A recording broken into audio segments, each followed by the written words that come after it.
అనుభవజ్ఞుల సూచనలు సలహాల మేరకు మాత్రమే నడుస్తుంది. మీ పెట్టుబడులకు ఏబిఎన్ ఆంధ్రజ్యోతి ఎటువంటి బాధ్యత వహించదు.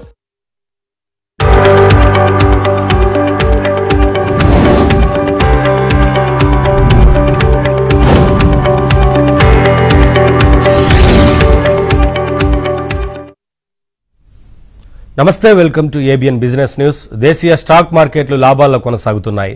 సెన్సెక్స్, నిఫ్టీ లాభాల్లో ట్రేడ్ అవుతున్నాయి. Trent, Hindalco, IndusInd bank, JSW steel, ITC షేర్లు లాభాల్లో ట్రేడ్ అవుతున్నాయి. Hero MotoCorp, Power Grid Corporation, Maruti Suzuki, TCS, Infosys షేర్లు నష్టాల్లో కొనసాగుతున్నాయి. ఇవాల్టి మార్కెట్కి సంబంధించి అనాలిసిస్ అందించడానికి ప్రముఖ బిజినెస్ అనలిస్ట్ ఈదర రామకృష్ణ గారు మనతో పాటు జాయిన్ అవుతున్నారు. వారితో మాట్లాడదాం. రామకృష్ణ గారు నమస్కారం సార్.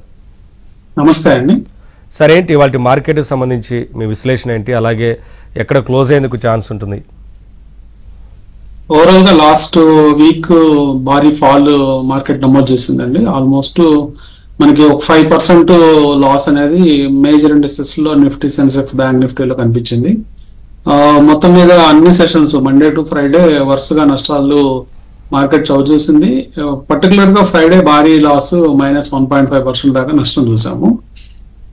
ఈ రోజు కొంత రిలీఫ్ ర్యాలీ మళ్ళీ మొదలైనట్టు మనకు అర్థం అవుతుంది కదా. నిఫ్టీ దాదాపుగా 150 పాయింట్లు ప్రాఫిట్ లో 150 పాయింట్లు పాజిటివ్ గా ట్రేడ్ అవడం ఈ రోజు చూస్తున్నాము. కానీ ఇక్కడ కీలకంగా ఒక రెసిస్టెన్స్ నెంబర్ మనం చూస్తే 23,900 అనేది గతంలో ప్రీవియస్ వీక్ దాకా మంచి సపోర్ట్ గా ఉండేది. అది ఇప్పుడు రెసిస్టెన్స్ గా మారిపోయింది. సో మెయిన్ గా మార్కెట్స్ వరుసగా ఫాలో అవటం, సపోర్ట్ రెసిస్టెన్స్ గా మారిపోవడంతో 23,900 అనేది చాలా కీలకంగా మారిందండి. ప్రస్తుతము 23,745 దగ్గర మార్కెట్ ట్రేడ్ అవుతుంది. వన్స్ 23,900 క్రాస్ అయితేనే మళ్ళీ మార్కెట్ లో మళ్ళీ ర్యాలీ, అంటే రియల్ ర్యాలీ అనేది స్టార్ట్ అయ్యే అవకాశాలు ఉంటాయి. లేని పక్షంలో ఒకసారి 23,900 అనేది ఒక హర్డిల్ గా మార్కెట్ కి మారే అవకాశం ఉంది. ఇమీడియట్ సపోర్ట్స్ అయితే 23,200 గా మనము షార్ట్ టర్మ్ కోసం సపోర్ట్స్ తీసుకోవచ్చు.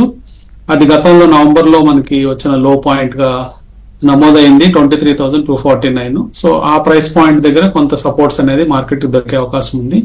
సో మార్కెట్స్ అయితే చాలా వోల్టైల్ గా ట్రేడ్ అవుతూ ఉన్నాయి గత కొన్ని సెషన్స్ నుంచి. అది ఇన్వెస్టర్స్ అందరూ వాచ్ చేయాల్సిన అవసరం ఉంది. మెయిన్ గా మనకి పర్టికులర్ గా ట్రేడర్స్ మెయిన్ గా లాస్ట్ జనరల్ గా డిసెంబర్ మాసంలో వాలటిలిటీ తక్కువగా ఉండి మార్కెట్స్ పెరుగుతూ ఉంటాయి. కానీ అందుకు విరుద్ధంగా ఈ సంవత్సరం డిసెంబర్ లో ఫాల్, అలాగే వాలటిలిటీ ఎక్కువగా రివర్స్ కండిషన్ లో కనిపిస్తుంది. మేబీ మార్కెట్స్ కొంత కాషియస్ గా ఉండటము, లేదా ట్రంప్ ఏం చేస్తారనే భయాందోళనలు ఉండటం, ఇట్లాంటి ట్రంప్ స్టేట్మెంట్స్, రీసెంట్ గా వచ్చిన స్టేట్మెంట్స్, ఇవన్నీ కూడా మార్కెట్ ని కొంచెం వాలటిలిటీకి తోసాయని మనం చెప్పుకోవచ్చు. కాలర్ ఉన్నారు, బిలాల్ కాల్ చేస్తున్నారు. బిలాల్ గారు మాట్లాడండి. రామకృష్ణ గారితో మీకున్న డౌట్ ఏంటో అడగండి. నమస్కారం అండి. నమస్తే. టాటా పవర్ ఏ రేట్ లో తీసుకుంటే మంచి సార్? ఇంకా దానికి ఏమైనా రేట్ వస్తుందా ఇంకా తక్కువ? అదొకటి సార్. ఇప్పుడు ఐపీఓస్ వస్తున్నాయి కదా సార్, ఏ ఐపీఓస్ మంచిగా ఉన్నాయి సార్? ఒకసారి చెప్తారా సార్ అప్లై చేయడానికి? 3-4 ఉన్నాయి కదా సార్ ఈ రోజు రేపు. ఒకసారి దాని గురించి చెప్పండి సార్. టాటా పవర్ ఎప్పుడు ఎంట్రీ కావమంటారు చెప్పండి సార్. అలాగే అండి. ఇప్పుడు టాటా పవర్ చూస్తే ఇప్పుడు యాక్చువల్ గా సపోర్ట్స్ దగ్గర ఉందండి. మల్టిపుల్ సపోర్ట్ పాయింట్స్ ప్రస్తుతం 400 ప్రైస్ పాయింట్ దగ్గర ఉంది. ఈ ప్రైస్ పాయింట్ ఒక ఎంట్రీ పాయింట్ మనం అనుకోవచ్చు. సో ఒక స్టాగర్డ్ మార్కెట్స్ కొంత మనకి ఛాన్స్ ఇస్తుంది కాబట్టి, మార్కెట్స్ అంత ఫర్మ్ గా లేవు కాబట్టి మళ్ళీ మార్కెట్స్ పడినప్పుడు ఇంకొంచెం ప్రైసెస్ కొన్ని అట్రాక్టివ్ గా మారే ఛాన్స్ ఉంటుంది. ఎగ్జాక్ట్ గా ఇది బాటమ్ పాయింట్ ఇక్కడ అందరూ కొనుక్కోవచ్చు అనే పాయింట్స్ మనం చెప్పలేము. కాకపోతే కొంత సపోర్ట్స్, రెసిస్టెన్స్ టెక్నికల్ గా అనాలిసిస్ చేసి చూడొచ్చు. సో ఒక పాయింట్ అయితే 400 ప్రస్తుతం మల్టిపుల్ సపోర్ట్స్ దగ్గర ఇక్కడ కనిపిస్తుంది. నెక్స్ట్ సపోర్ట్ పాయింట్ 365, 370 ప్రాంతాల్లో ఉందండి. సో కొంత స్టాగర్డ్ మేనర్ లో చిన్నగా ఈ స్టాక్ ని మీరు అక్యుములేట్ చేయదలుచుకుంటే 1 year కోసం ఈ ప్రైస్ పాయింట్ దగ్గర ఒక 25 to 30% మీరు ఇన్వెస్ట్ చేయొచ్చు. తర్వాత మళ్ళీ ఏమైనా స్టాక్ పడినా కానీ, మళ్ళీ పెరిగినా కానీ యావరేజ్ చేసుకుంటూ ఉండొచ్చు. తర్వాత మీరు అడిగినట్లు ఈ ఐపీఓస్ మార్కెట్స్ చాలా బాగున్నాయండి. లాస్ట్ 1 year లో ఎక్కువ భాగం ఐపీఓస్ డిసప్పాయింట్ చేయకుండా మంచి రిటర్న్స్ ఇచ్చాయి. కొన్ని ఐపీఓస్ అయితే దాదాపు 100% లిస్టింగ్ లోనే 100% రిటర్న్స్ కూడా ఇచ్చిన ఐపీఓ చూసాము. బజాజ్ ఫైనాన్స్ లాంటి, బజాజ్ హౌసింగ్ ఫైనాన్స్ లాంటి. తర్వాత మీరు ఈ వారంలో మీరు అప్లై చేయదలుచుకుంటే కెరారో ఇండియా అనే ఒక కంపెనీ మనకి 20th స్టార్ట్ అవుతుంది, 20th స్టార్ట్ అయింది, 24th ఎండ్ అవుతుంది, అదొక కంపెనీ. తర్వాత యూనిమెక్ ఏరోస్పేస్, ఈ 2 కంపెనీలు మీరు ప్రిఫరబుల్లీ ఈ 2 కంపెనీస్ లో ఐపీఓ సబ్స్క్రైబ్ చేసుకోవచ్చు. యూనిమెక్ ఏరోస్పేస్ 26th December దాకా ఉందండి సబ్స్క్రిప్షన్, కాబట్టి 2 స్టాక్స్ లో మీరు ఐపీఓకి అప్లై చేసుకోవచ్చు. నెక్స్ట్ కాలర్ కిషన్ చేస్తున్నారు కరీంనగర్ నుంచి. కిషన్ గారు మాట్లాడండి రామకృష్ణ గారితో, డౌట్ ఏంటి చెప్పండి. నమస్కారం అండి రామకృష్ణ గారు. నమస్కారం. నమస్తే. నేను ఒక లాంగ్ హోల్డర్ అండి సార్. నా దగ్గర ఒక 3 స్టాక్స్ ఉన్నాయి సార్. పరాగ్ పారీ మిల్క్ అని 210 లో తీసుకున్నాను, కొద్ది లాస్ లో ఉన్నాను, ప్రాఫిట్ బుక్ చేసుకోమంటారా? ఇంకొక 2 సార్. పరాగ్ మిల్క్ ఫుడ్స్ అండి. సార్. ఓకే. ఇంకోటి వాటక్ బాబా ప్లస్ హిందుస్థాన్ ఏరోనాటికల్స్ తీసుకోవచ్చా? తీసుకుంటే ఏ రేట్ లో తీసుకోవచ్చు? ఓకే.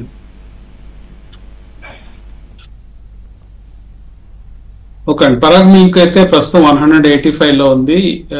కొంత ప్రాఫిట్స్ లో ఉన్నామని చెప్తున్నారు. ప్రాఫిట్ బుకింగ్ ఎక్కడ అని మీ డౌట్ గా ఉంది. ప్రస్తుతానికైతే ఈ స్టాక్ ఇంకొంచెం కరెక్ట్ అయ్యే దిశగా వెళ్తుందండి. ఎందుకంటే లాస్ట్ క్వార్టర్లీ రిజల్ట్స్ అంత మెప్పించలేకపోయింది మార్కెట్ ని, అందువల్ల స్టాక్ కొంచెం వీక్ గానే ట్రేడ్ అవుతుంది, కన్సాలిడేషన్ టు వీక్ గా ట్రేడ్ అవుతుంది. ఎనీ ర్యాలీస్ ఈ స్టాక్ మళ్ళీ 190, 195, 200 ప్రాంతాలకు వస్తే ఈ స్టాక్ లో ఎగ్జిట్ తీసుకోండి. లేదు ఇన్ కేసు బాటమ్ సైడ్ అంటే ఇంకేమన్నా ఫాల్ అవుతుంటే 178 అలా బ్రేక్ అవుతుంటే కూడా ఎగ్జిట్ అయిపోండి, మీ ప్రాఫిట్స్ సెక్యూర్ చేసుకోమని చెప్తాను. అట్లాగే తర్వాత విఏటెక్ వాబాగ్ చూస్తే ప్రస్తుతం 1593 దగ్గర ఉంది. ఏ ప్రైస్ పాయింట్ దగ్గర ఎంటర్ అవ్వాలని మీరు డౌట్ ఎక్స్ప్రెస్ చేశారు. సో ఈ స్టాక్ ప్రస్తుతం అయితే కొంచెము వీక్ గా ట్రేడ్ అవుతుందండి లాస్ట్ 3-4 సెషన్స్ నుంచి. కాకపోతే లాస్ట్ వీక్ లో మంచి వాల్యూమ్ క్యాండిల్ ఫార్మేషన్ మనం చూస్తున్నాము. సో ఇన్ కేస్ ఈ స్టాక్ కనుక 1700 క్రాస్ అవుతుంటే ఈ స్టాక్ లో ఎంట్రీ పొజిషన్ తీసుకోమని చెప్తానండి. తర్వాత మీరు అడిగిన next stock Hindustan aeronautics, HAL గురించి అడిగారు. ఎంట్రీ పాయింట్ హెచ్ఏఎల్ 4233 దగ్గర ఉందండి. సో కొంత పోర్షన్ ఇప్పుడు ఎంటర్ కావచ్చు అండి. మీరు అనుకున్న అమౌంట్ లో 50% అమౌంట్ ఇక్కడ అలొకేట్ చేసుకోవచ్చు. ఈ స్టాక్ కొంచెం అబ్జర్వ్ చేసుకొని మళ్ళీ ఈ స్టాక్ మళ్ళీ 4500 క్రాస్ అయ్యే ప్రాసెస్ లో మళ్ళీ బ్యాలెన్స్ అమౌంట్ యాడ్ చేసుకోండి. నెక్స్ట్ కలర్ గోపాల్ చేస్తున్నారు. గోపాల్ గారు మాట్లాడండి రామకృష్ణ గారితో, డౌట్ ఏంటి చెప్పండి. సార్ నమస్కారం అండి. సార్ నేను కొద్దిగా డౌట్ అడుగుతాను, తప్పుగా అనుకోకండి సార్. నా దగ్గర 70,000 అమౌంట్ ఉంది సార్. 5 years ఒక మంచి స్టాక్ చెప్తే అందులో నేను ఇన్వెస్ట్ చేస్తాను సార్. 5 years వరకు. 5 years సార్ డబుల్ కావాలి సార్ నాది అమౌంట్. ఏదైనా స్టాక్ ఉంటే చెప్పండి సార్. 5 years ఏమి రిలీజ్ చేయాలి. ఇప్పుడు మీకు 100% 5 years లో డబుల్ కావాలంటే ఒక సింగిల్ స్టాక్ లో మీరు పెట్టాల్సిన అవసరం లేదండి. జస్ట్ మంచి ఒక బ్యాలెన్స్డ్ మ్యూచువల్ ఫండ్ లో పెట్టుకున్నా కానీ మీకు 5 years లో మీ క్యాపిటల్ డబుల్ అయ్యే అవకాశం ఉంటుంది. మ్యూచువల్ ఫండ్ లో మార్గంలో కూడా మీకు సేఫ్ గా రిటర్న్స్ వచ్చే అవకాశం ఉంటుంది. సో కాబట్టి ఒక మంచి మ్యూచువల్ ఫండ్, ఒక ఫ్లెక్సీ క్యాప్ ఫండ్ లో మీరు ఇన్వెస్ట్ చేసుకోండి. పరాగ్ పరేక్ కావచ్చు, లేకపోతే మోతిలాల్ వస్వాల్ కావచ్చు, ఇట్లాంటి మంచి మ్యూచువల్ ఫండ్ లో ఇన్వెస్ట్ చేసుకోండి. నెక్స్ట్ కాలర్ వెంకటేశ్వర్లు చేస్తున్నారు. వెంకటేశ్వర్లు గారు మాట్లాడండి రామకృష్ణ గారితో, డౌట్ ఏంటి చెప్పండి. నమస్తే అండి. నమస్తే సార్. నమస్తే అండి. నమస్తే సార్, చెప్పండి సార్, డౌట్ ఏంటి చెప్పండి. టాటా మోటార్స్ మా దగ్గర 1030 ఉన్నాయి సార్, యాడ్ చేయమంటారా? తర్వాతనేమో కొచ్చిన్ షిప్ యార్డ్ కూడా 1970 కొన్నాం సార్. ఏం చేయమంటారు? ఈ రెండింటిని ఉంచమంటారా లేక యాడ్ చేయమంటారా? టాటా మోటార్స్ అయితే చాలా వీక్ గా ట్రేడ్ అవుతుందండి. లాస్ట్ ఫ్యూ మంత్స్ నుంచి ఈ స్టాక్ చాలా వీక్నెస్ చూపిస్తుంది. లాస్ట్ 2 quarter రిజల్ట్స్ కూడా బాగాలేదు. స్టాక్ సడన్ గా సర్ప్రైజెస్ ఇస్తూ ఉంటాయి ఈ స్టాక్స్. ఎందుకంటే వీళ్ళు ఇంటర్నేషనల్ ఆపరేషన్స్ ఉన్నాయి కాబట్టి ఎక్కడో చోట ఏదో కంట్రీలో సేల్స్ పెరిగావు, లేకపోతే యూరోప్ లోనో లేకపోతే ఏషియాలోనో ఎక్కడో సేల్స్ పెరిగి వీళ్ళు బ్రాండ్స్ కి సడన్ గా స్టాక్స్ మళ్ళీ అవుతూ ఉంటాయి. ప్రస్తుతం అయితే మీరు ఏం చేస్తారంటే హోల్డ్ చేయండి. ఇన్ కేసు మీరు స్టాక్ 800 అబోవ్ వస్తుంటే మళ్ళీ స్టాక్ లో ఇన్వెస్ట్మెంట్స్ అప్పుడు ప్లాన్ చేసుకోవచ్చు. ప్రస్తుతానికి అయితే హోల్డ్ చేయండి. అట్లాగే తర్వాత మీరు అడిగిన రెండో stock Cochin ship yard. Cochin ship yard కూడా మీరు కొంచెము 1900 చేంజ్ లో కొన్నానన్నారు, ప్రస్తుతం 1450 రూపీస్ ఉంది. ఈ స్టాక్ కూడా బడ్జెట్ లో అలొకేషన్స్ అవి వచ్చేదాకా హోల్డ్ చేయమని చెప్తాను. ప్రస్తుతం అయితే ఏమి యాడ్ చేయొద్దు. యాడ్ చేయదలుచుకుంటే 1740 క్రాస్ అయిన తర్వాత యాడ్ చేయండి స్టాక్. నెక్స్ట్ కలర్ శ్రీమాన్ చేస్తున్నారు. శ్రీమాన్ గారు మాట్లాడండి రామకృష్ణ గారితో, మీకున్న డౌట్ ఏంటో. సార్ నమస్తే సార్, నా పేరు శ్రీమాన్ అనంత గురించి మాట్లాడుతున్నాం సార్. నమస్తే అని చెప్పండి. సార్ వోడాఫోన్ ఐడియా నా దగ్గర ఒక 24,750 షేర్లు ఉన్నాయి సార్. 8 రూపాయల 4 పైసలతో కొన్నాను. ఎంతండి? 8 రూపాయల 4 పైసలు సార్. ఓకే అండి. ఇప్పుడు అది పెట్టుకోమంటారా 1 year 2 years వరకు, ఎట్లా సార్ అది? ఈ స్టాక్ అంటే ఈ కంపెనీ యాక్చువల్ గా చాలా ప్రాబ్లమ్స్ లో ఉందండి. హ్యూజ్ డెట్స్ ఉన్నాయి, అట్లాగే కొన్ని కోర్ట్ కేసెస్ నడుస్తూ ఉన్నాయి. అట్లాగే కంపెనీ ప్రమోటర్స్ కూడా సేమ్, అంటే వాళ్ళు కూడా ట్రై చేస్తున్నారు కంపెనీని రివైవ్ చేసి పైకి తీసుకురావాలని. కాకపోతే ప్రాబ్లం ఏమొస్తుందంటే ఎవ్రీ మంత్ అండ్ మంత్ మనం చూసినప్పుడు సబ్స్క్రైబర్స్ తగ్గిపోతూ ఉన్నారు ఐడియాకి. చిన్నగా సబ్స్క్రైబర్స్ వేరే కంపెనీస్ కి షిఫ్ట్ అయిపోతూ ఉన్నారు. చాలా కాంపిటేటివ్ ఎన్విరాన్మెంట్ లో ఐడియా స్ట్రక్ అయిపోయింది. కాబట్టి ఈ స్టాక్ ని 1 or 2 years కోసం హోల్డ్ చేసే కంటే మీ ప్రైస్ వస్తే ఎగ్జిట్ అయిపోవడానికి ట్రై చేయండి. క్లియర్ గా బ్యాలెన్స్ షీట్స్ ఇంప్రూవ్ అయిన తర్వాత మంచి ప్రైస్ లో ఉన్నా పర్వాలేదు, కంపెనీ బ్యాలెన్స్ షీట్లు బాగున్నప్పుడు అప్పుడు ఇన్వెస్ట్ చేయొచ్చు. ప్రస్తుతానికి అయితే స్టాక్ టెక్నికల్ సెటప్ చాలా వీక్ గా ఉంది. చిన్న బ్రేక్ వెళ్దాం సార్. బిజినెస్ న్యూస్ లో షార్ట్ బ్రేక్ తీసుకుందాం. బ్రేక్ సార్, రిలయన్స్ ఇండస్ట్రీస్ కి సంబంధించి ఏంటి సార్ మార్కెట్ లో సిచ్యువేషన్ ప్రస్తుతం ఎలా ఉంది? ఇన్వెస్టర్స్ ఇన్వెస్ట్ చేసేందుకు అనుకూలంగా ఉందా? రిలయన్స్ ఇండస్ట్రీస్ కనుక చూస్తే టెక్నికల్ గా చాలా వీక్ గా ఉందండి. ఈ రోజు కొంత బౌన్స్ ఈ స్టాక్ లో మనం చూసాము. 1222 రూపాయల దగ్గర స్టాక్ ట్రేడ్ అవుతుంది. లాస్ట్ ఫ్యూ మంత్స్ నుంచి చాలా వీక్ గా ట్రేడ్ అవుతుంది. కంటిన్యూస్ గా ఫాల్ మనం ఈ స్టాక్ లో అబ్జర్వ్ చేసాము. సో ప్రస్తుతానికి అయితే ఇన్వెస్ట్మెంట్ కి అంత అనుకూలంగా లేదండి. ఈవెన్ లాంగ్ టర్మ్ వాళ్ళకి కూడా 1 year అబౌవ్ ఉండే వాళ్ళకి కూడా ఈ స్టాక్ మేబీ డిసప్పాయింట్ చేసే ఛాన్స్ ఉంది. కాబట్టి ప్రస్తుతానికి అయితే అవాయిడ్ చేయమని చెప్తానండి ఇన్వెస్ట్మెంట్స్. సార్ లాస్ట్ వీక్ తో కంపేర్ చేసినప్పుడు ఈ వీక్ ఇప్పుడు ఇవాళ స్టార్టింగ్ కాబట్టి ఎలా ఉంటుంది అనుకోవచ్చు? ఈ వీక్ అంటే ఈ రోజు స్టార్ట్ అయింది మార్నింగ్ కొంచెం పాజిటివ్ గా స్టార్ట్ అయ్యి కొంచెం వాలటిలిటీతో నిఫ్టీ ట్రేడ్ అవుతూ ఉందండి.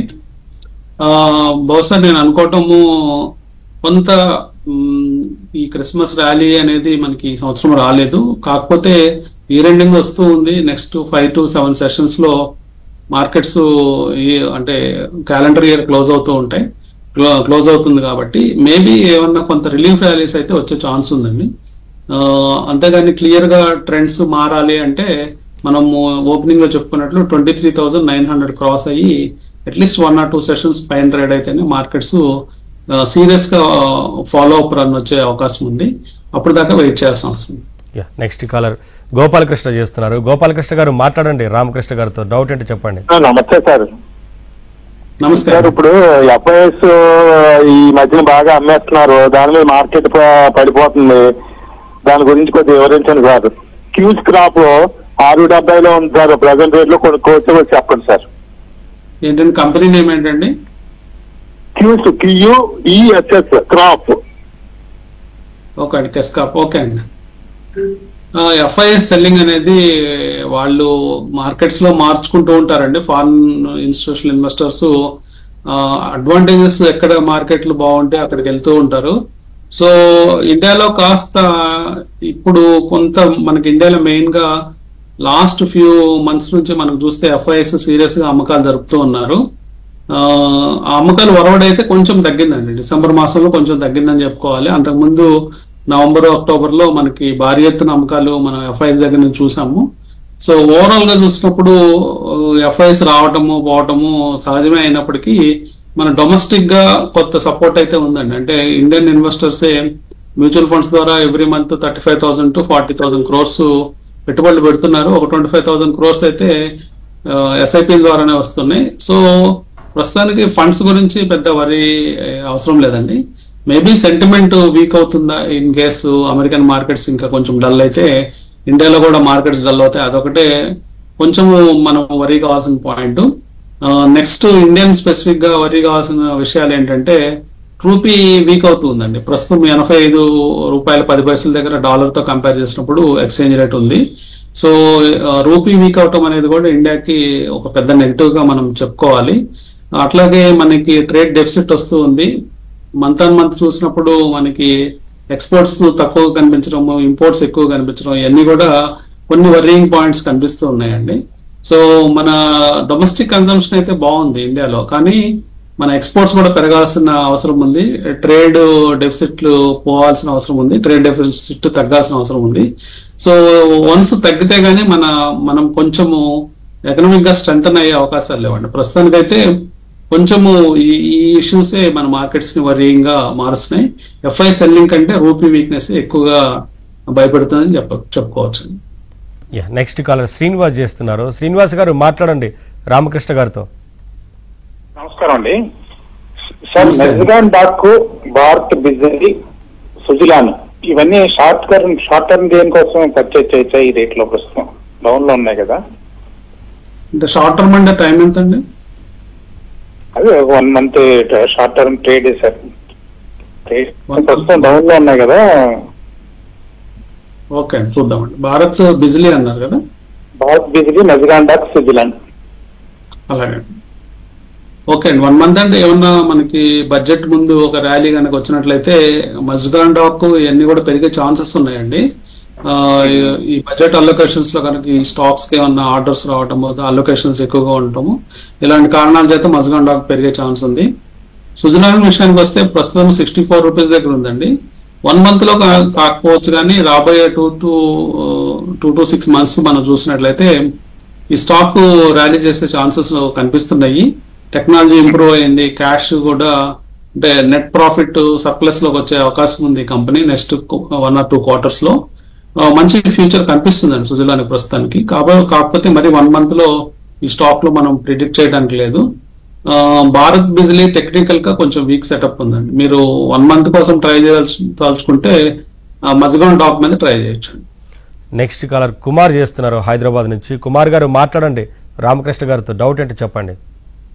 Good afternoon sir. ఇది ఐడియాలో నేను స్టాక్స్ తీసుకున్నాను సార్, 14 రూపీస్ పర్ షేర్ లెక్క.